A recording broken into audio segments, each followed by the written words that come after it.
of course, the Foreign Affairs Department has already issued a statement calling for cooler heads, calling for diplomacy Yes. to prevail. What do Yes. you think, though? How should we position ourselves in this whole scenario, given that there will be a direct impact if things do escalate?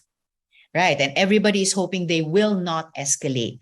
Mm. I agree with the Department of Foreign Affairs. Diplomacy, politics and diplomacy are our strongest weapons in establishing a rules-based solution to the problems, especially in the West Philippine Sea. And we already have the most powerful weapon, Ms. Regina, yung tagumpay natin sa Hague ruling. And that's why I took umbrage with the Chinese ambassador to the Philippines.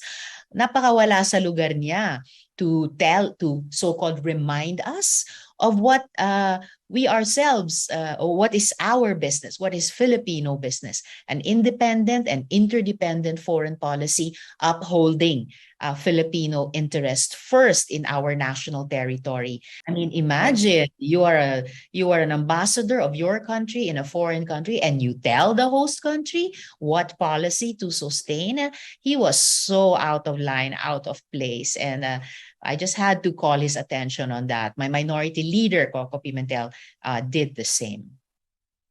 And so, sorry, coming back to your point, Senator, is that, of course, we hope things won't escalate. But Yes, do you think that the Philippines, should take a stronger stance? Or definitely. are we doing the right thing already by keeping on the sidelines?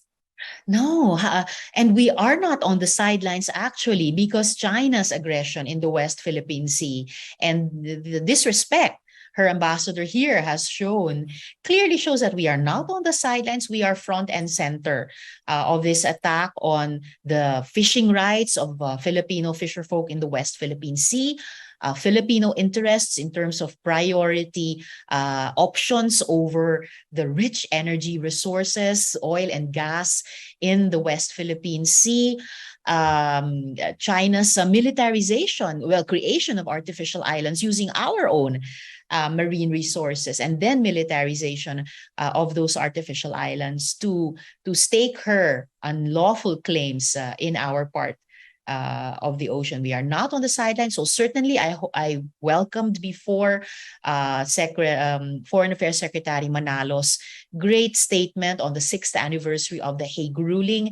I hope that the president will indeed do what he said early on, that he would uphold the Hague ruling, clarify what he meant in relation to that, what he said later on about raising our relations with China to a higher level, because in the end, whether Foreign Affairs Secretary or especially President of this Republic must uphold Filipino interests.